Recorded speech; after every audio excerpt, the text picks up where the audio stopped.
രാജ്യത്തെ നടുക്കിയ ഏറ്റവും വലിയ രണ്ടാമത്തെ വിമാനാപകടമായിരുന്നു അഹമ്മദാബാദിലേത്. വിമാനത്താവളത്തിൽ നിന്ന് ലണ്ടനിലേക്ക് പുറപ്പെട്ട് വെറും 1 മിനിറ്റിനുള്ളിലാണ് എയർ ഇന്ത്യയുടെ വിമാനം മേഘ്നി നഗർ മേഖലയിലെ മെഡിക്കൽ കോളേജ് ഹോസ്റ്റലിന്റെ മെസ് ഹാളിലേക്ക് ഇടിച്ചിറങ്ങിയത്. വിമാനത്തിലുണ്ടായിരുന്ന ഒരേയൊരു യാത്രക്കാരനൊഴികെ മറ്റെല്ലാ യാത്രക്കാരും ജീവനക്കാരും തൽക്ഷണം മരണപ്പെട്ടു. കൂടാതെ വിമാനം ഇടിച്ചിറങ്ങിയ ഹോസ്റ്റൽ കെട്ടിടത്തിലുണ്ടായിരുന്ന ചില വിദ്യാർത്ഥികളും പ്രദേശത്തുണ്ടായിരുന്ന സാധാരണക്കാരും മരണപ്പെട്ടവരിൽ പെടുന്നു. വിമാനത്തിൽ ഏകദേശം 1.25 ലക്ഷം ലിറ്റർ ഇന്ധനം ഉണ്ടായിരുന്നതുകൊണ്ട് തന്നെ അപകടത്തിന്റെ ആഘാതം പറഞ്ഞറിയിക്കാൻ പറ്റാത്തതായി. മരണപ്പെട്ടവരെ തിരിച്ചറിയുക എന്നത് വളരെ വെല്ലുവിളി നിറഞ്ഞൊരു പ്രക്രിയയായാണ് അധികൃതർ ഏറ്റെടുത്തത്. കാരണം അപകടത്തിൽപ്പെട്ടവരുടെ എല്ലാ മൃതദേഹങ്ങൾ തിരിച്ചറിയാനാകാത്ത വിധം കത്തിക്കരിയുകയും പല ഭാഗങ്ങളായി ചിന്നിച്ചിതറുകയും ചെയ്തിരുന്നു. അതിനാൽ അവരുടെ ശരീരഭാഗങ്ങൾ തിരിച്ചറിയുന്നതിനുള്ള നിലവിലെ ഏക മാർഗം DNA പരിശോധനയാണ്. ഉറ്റവർ നഷ്ടപ്പെട്ടതിൻ്റെ വേദനയ്ക്കൊപ്പം തന്നെ അവരെ തിരിച്ചറിയാൻ കഴിയാത്തതും മരണപ്പെട്ടവരുടെ ബന്ധുക്കൾക്ക് വലിയ മാനസിക ബുദ്ധിമുട്ടായി മാറുന്നു.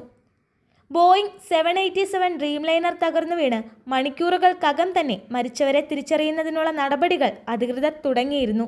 വിമാനാപകടമുണ്ടായപ്പോഴുണ്ടായ 1000 ഡിഗ്രിക്ക് മുകളിലുള്ള താപനിലയിൽ മൃതദേഹങ്ങൾ അതിദാരുണമായി കത്തിക്കരിഞ്ഞ സാഹചര്യത്തിൽ അവരെ തിരിച്ചറിയുക എന്നത് തികച്ചും വെല്ലുവിളി നിറഞ്ഞ ഒരു ദൗത്യം തന്നെയാണ്.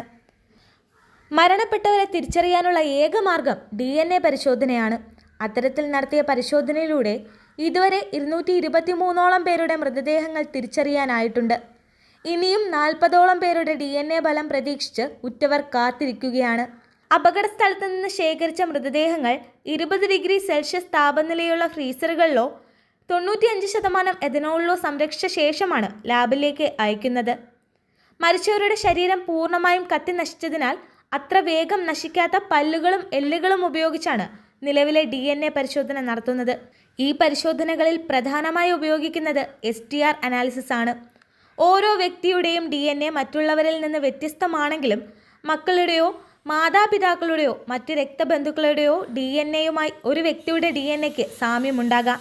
ഇത് വ്യക്തികളെ തിരിച്ചറിയാൻ ഉപകരിക്കുന്നു. മാത്രമല്ല STR ഫലങ്ങളുമായി ബന്ധുക്കളുടെ സാമ്പിളുകൾ ചേർത്ത് നോക്കിയാണ് പരിശോധനകൾ നടത്തുന്നത്.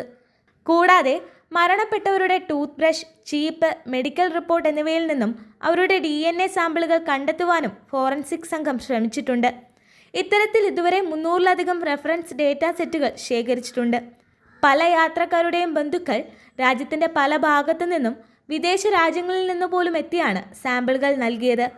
ഈ ഡേറ്റ ഡിജിറ്റൽ രീതിയിൽ സംരക്ഷിച്ച് മാച്ച് ചെയ്യുന്നതാണ് തിരിച്ചറിയൽ പ്രക്രിയയുടെ പ്രധാന ഘട്ടം. വിമാനത്തിലുണ്ടായിരുന്ന ചിലരെ തിരിച്ചറിയാൻ DNA പോലും ഫലപ്രദമാകാത്ത സാധ്യതകൾ പരിഗണിച്ചാണ് കൂടുതൽ ആധികാരിക രീതികൾ ഉൾപ്പെടുത്തുന്നത്.